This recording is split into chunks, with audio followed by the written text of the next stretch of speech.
Mga number one talaga na nagpapamotivate sa amin as an associate member is that syempre yung cooperation, yung unity, at yung pagsasama namin as a whole. Kasi if you're really into your work, tapos mahal mo yung trabaho mo, kahit anong hirap, anong struggles, o anong mga problema na haharapin ninyo, hindi mo pa rin yung magawang iwan. Kasi nga, you love your work.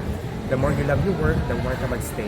And if the cooperation is still there, the unity, ayun, mag-bloom kami at maging healthy at mag-strive kami hanggang sa dulo and national level.